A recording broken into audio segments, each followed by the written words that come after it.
Oke, selamat siang teman-teman. Welcome back to Belva Talk. Pada siang hari ini, saya host Belva Pratidina akan membicarakan tentang globalisasi.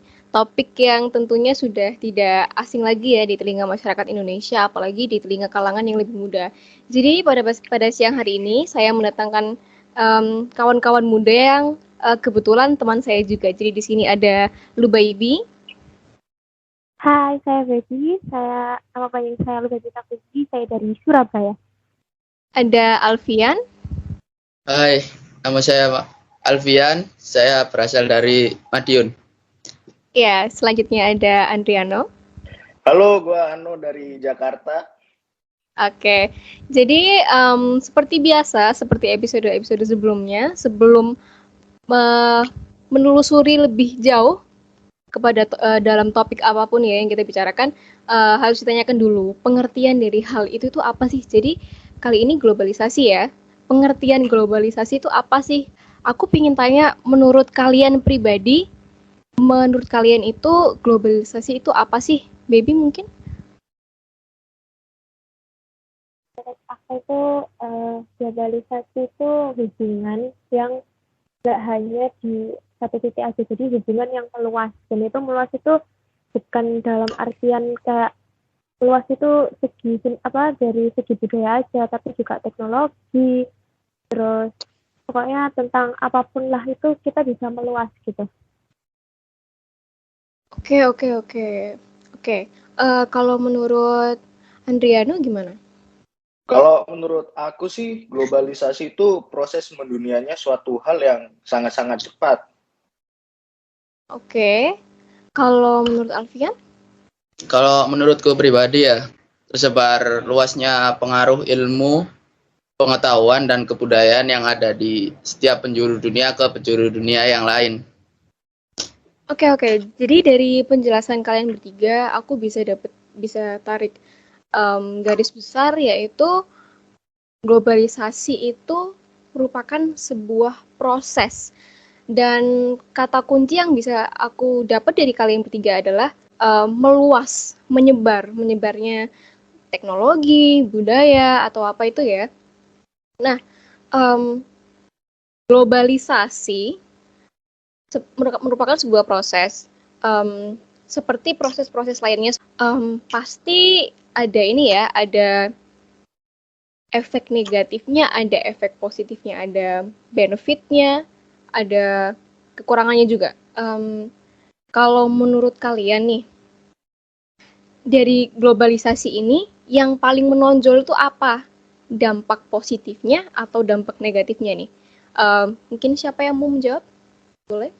Mungkin aku bisa jawab ya, tapi cuma kayak sedikit aja. Menurutku sih dari segi dampak positif sama dampak negatifnya tuh mereka tuh kayak 50-50 gitu loh, jadi seimbang. Mungkin beberapa orang itu berpendapat kalau misalnya dampak negatif lebih banyak daripada dampak positif, dan bahkan ada orang berpendapat juga kalau dampak positif itu lebih banyak daripada dampak negatif. Tapi menurut pengalaman aku pribadi ya, kalau misalnya globalisasi dampak positifnya itu kalau secara kita lihat nih, negara kita itu jauh lebih maju. Bahkan bukan hanya negara kita, tapi kita pun juga kelihatan kita kayak lebih modern karena kita tahu itu kan kayak dunia luar. Kayak misalnya kita kayak beli handphone nih, terus kita main medsos gitu kan, akhirnya kan menyebar luas kan apapun berita yang ada di luar maupun di dalam. Jadi kita bisa tahu. Nah, kalau misalnya negatifnya itu yaitu tadi, ini kembali lagi ke tentang pengaruh negatif dari teknologi atau media sosial. Karena negatifnya dari kayak teknologi sama kita main media sosial tanpa ada kayak misalnya di diri kita tuh kayak pagar gitu loh, buat melindungi kita. Jadi ada batas gitu. Jadi kita kayak nggak ngawur gitu loh kalau misalnya kita main medsos gitu. Nah, kalau negatifnya itu ya itu tadi, kita jadinya kebablasan. Dalam arti kata, kalau di Surabaya itu namanya kebablasan, itu tuh kita kecanduan tentang media sosial kayak gitu. Oke. Mungkin dari Ano atau Alfian, kalian setuju nggak kata Baby? Mungkin ada pendapat lain dari kalian? Ya benar sih. Dampak Benar. positif, dampak negatif itu ya tergantung cara masyarakat tersebut menerima dan mengelola informasi tersebut aja. Oke, silakan Ano. Harus ada filternya gitu, Bos. Ya, lebih tepatnya filter. Oke. Jadi sekali lagi kalian sama ya. Jadi intinya masalah penerimaannya itu menjadi positif atau negatif itu memang tergantung sama pribadi masing-masing yang menerima informasi atau budaya atau apapun itu ya. Iya, Tapi dari penjelasan Baby tadi agak menarik nih. Katanya kalau tidak ada pagar atau tidak ada batas, tidak ada rasa mengendalikan diri yang bagus itu bisa kebablasan, bisa kelewatan intinya. Bisa kecanduan media sosial misalnya. Nah, kecanduan media sosial itu sendiri memang hal yang buruk ya, tapi kalau seseorang kecanduan media sosial, kira-kira apa yang akan terjadi kalau misalnya itu terjadi? Kalau misalnya dia kecanduan, terus gimana dong? Oke. Jadi gini maksudnya. Dalam arti kata kecanduan itu gini, ketika kita kecanduan dengan sesuatu hal, pasti kita tuh kayak ingin terus menerus kayak pengen tahu, terus kita makin terobsesi. Nah itu tuh akhirnya bikin kita tuh awalnya kita kalau misalnya kita cuma melihat sekali dua kali kita pasti hanya bisa berpikir oh positif nih, pasti dia cuma gini-gini. Ketika misalnya ada orang ngepost foto nih kan, ada orang ngepost foto, terus kita cuma lihat kayak sekali dua kali nih, pasti kayak cuman oh dia cantik ya, oh bagus ya hasil fotonya gitu. Tapi ketika kita terobsesi dengan orang tersebut karena mungkin kita ngefans atau apapun, kayak zaman sekarang tuh kan pasti sering kan kita kayak stalker gitu. Nah kita pasti kayak lama-lama kita tuh kayak melihat negatifnya dia juga kan, otomatis kalau kita melihat negatifnya dia juga negatifnya dia juga, jadi itu pasti kayak akhirnya tuh kayak jadi dia kok jelek banget ya gini. Nanti kita langsung komen tuh di situ kayak kamu kok jelek sih, kamu sekarang kelihatan gendut, kamu tuh cantik sih sebenarnya, tapi kamu tuh kadang-kadang agak kelihatan hitam kayak gitu. Oke. Jadi maksud Baby itu kalau seseorang kecanduan media sosial, dia jadi terpicu untuk melakukan hal-hal yang pada umumnya itu nggak perlu dilakuin gitu ya. Jadi terpicu berkomentar yang jelek-jelek, berkomentar yang nggak perlu gitu. Oke.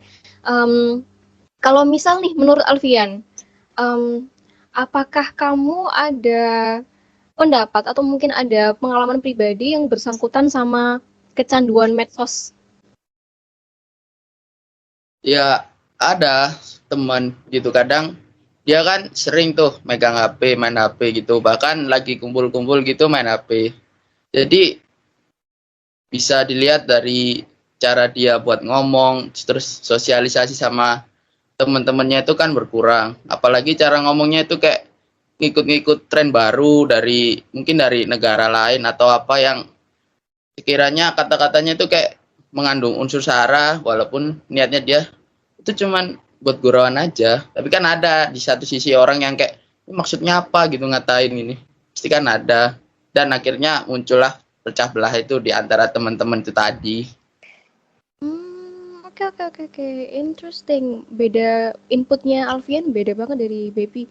Nggak cuman komentar jahat ya, jadi mempengaruhi ke sifatnya dia, cara dia bergaul sama orang lain secara keseluruhan. Mungkin dari Ano bisa ada pendapat atau ada pengalaman yang berhubungan sama yang Alfian jelaskan atau yang Baby jelaskan? Paling cuma mau nambahin aja ya. Sebenarnya tuh sesuatu yang berlebihan itu kan tidak baik ya. Kayak misalkan orang kelebihan minum pasti kan kembung, nggak enak gitu kan.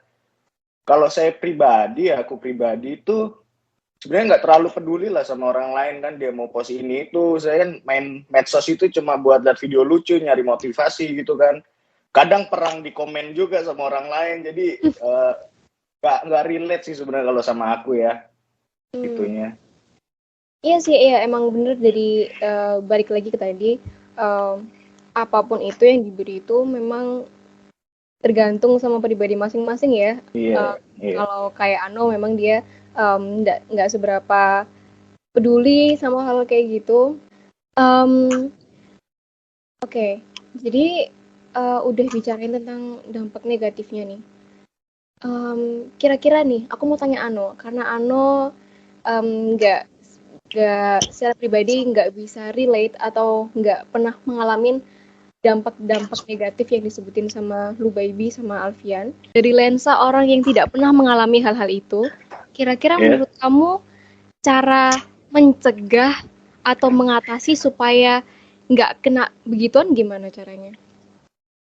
Yang pertama gini, kamu buat post media sosial kan apa namanya, intinya kan hanya mau berbagi sama orang lain gitu kan. Jadi kalau misalnya orang lain mau bilang kamu jelek, ngomong apa, selama kamu bahagia buat nge-share post itu di media sosial kamu, ya kenapa enggak gitu loh. Bahasa kasarnya gini, hidupmu aja belum bener, kenapa kamu harus ngomentarin hidup orang lain gitu loh. Gitu. Ya, benar. Oke, iya, benar. Good advice. Oke. Oke, teman-teman, makasih banyak buat inputnya. Karena waktunya sudah mau habis, dengan sayang sekali saya akan menutup acara pada siang hari ini. Terima kasih banyak untuk teman-teman saya, Lubaibi, Andriano, dan Alfian. Ya, terima kasih. Iya, terima kasih. Ya. See you next time.